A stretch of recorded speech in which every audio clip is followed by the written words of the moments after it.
السلام علیکم اسٹوڈینٹس۔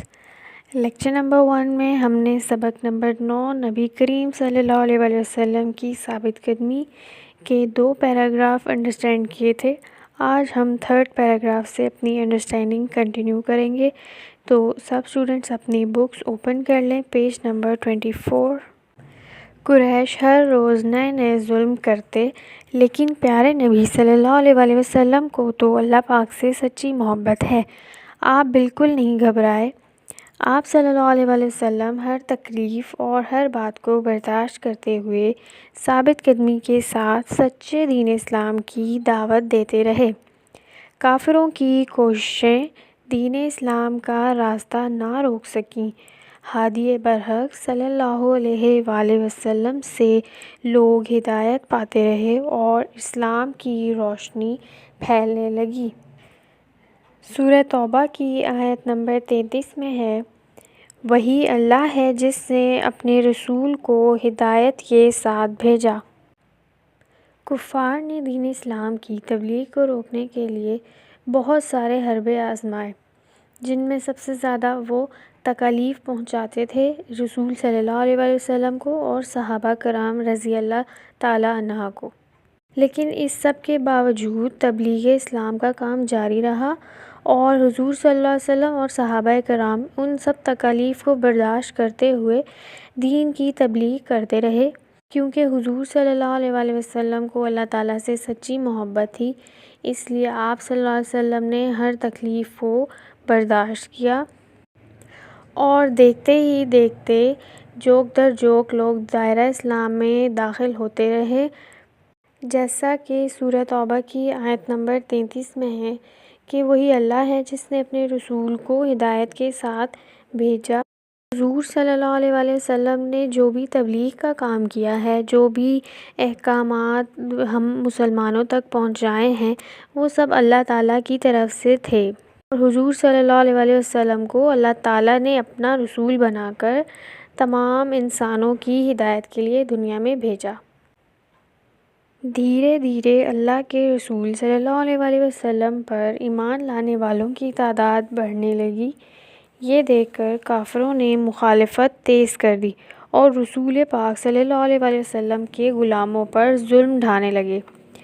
لیکن کافروں کا کوئی ظلم صحابہ کرام کو رسول اللہ صلی اللہ علیہ وآلہ وسلم سے دور نہ کر سکا۔ صحابہ کرام تو اپنے پیارے آقا صلی اللہ علیہ وآلہ وسلم پر تن من دھن کی بازی لگانے کے لیے ہر وقت تیار رہتے۔ حضرت بلال رضی اللہ تعالیٰ عنہ امیہ بن خلف کے غلام تھے۔ امیہ آپ کو بھوکا پیاسا رکھتا اور اذیتیں دیتا، شریر لڑکوں کے حوالے کر دیتا جو حضرت بلال کے گلے میں رسی ڈال کر ان کو مکہ کی گلیوں میں گھسیٹتے، تپتی دھوپ میں گرم ریت پر لٹا دیتے، مگر حضرت بلال رضی اللہ ایک ہے کا نعرہ لگاتے رہتے۔ حضرت خباب بن ارت رضی اللہ تعالیٰ عنہ کو جلتے ہوئے انگاروں پر لٹا دیا جاتا اور ایک شخص آپ کے سینے پر پاؤں رکھ کر کھڑا ہو جاتا تاکہ وہ اٹھ نہ سکیں، یہاں تک کہ کمر کی چربی پگھلنے لگتی جس سے انگارے بجھ جاتے۔ حضرت یاسر رضی اللہ تعالیٰ عنہ اور ان کی اہلیہ حضرت سمیہ رضی اللہ تعالیٰ عنہ کو ابو جہل نے تکلیفیں دے کر شہید کر دیا، اور ان کے بیٹے عمار رضی اللہ تعالیٰ عنہ کو بھی بھڑکتی ہوئی آگ سے اذیتیں دی گئیں۔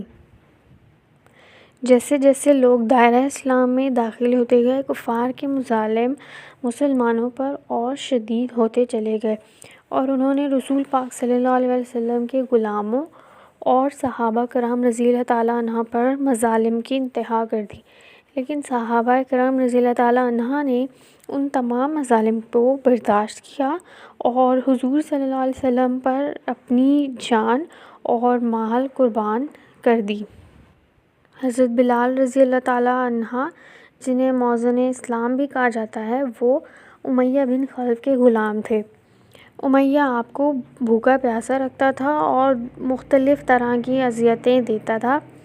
کبھی وہ شریر لڑکوں کے حوالے کر دیتا جو آپ کے گلے میں رسی ڈال کر آپ کو مکے کی گلیوں میں گھسیٹتے تھے، اور کبھی تپتی دھوپ میں گرم ریت پر لٹا دیتے تھے، لیکن حضرت بلال ثابت قدم رہتے اور صرف یہ کہتے کہ اللہ ایک ہے، اللہ ایک ہے۔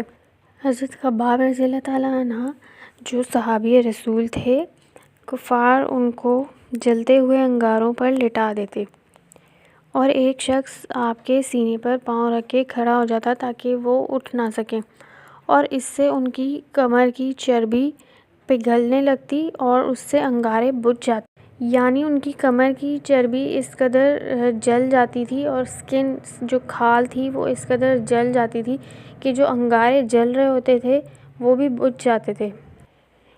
اسی طرح ایک اور صحابی رسول حضرت یاسر رضی اللہ عنہ اور ان کی اہلیہ حضرت سمیہ رضی اللہ عنہ کو بھی ابو جہل نے تکلیفیں دے کر شہید کیا، اور ان کے بیٹے حضرت عمار کو بھڑکتی ہوئی آگ سے اذیتیں دیتے تھے۔ اسٹوڈنٹس، کیا آپ جانتے ہیں دعوت اسلام کی راہ میں سب سے پہلے حضرت سمیہ رضی اللہ عنہا نے اپنی جان قربان کی اور اسلام کی پہلی شہید کہلائیں۔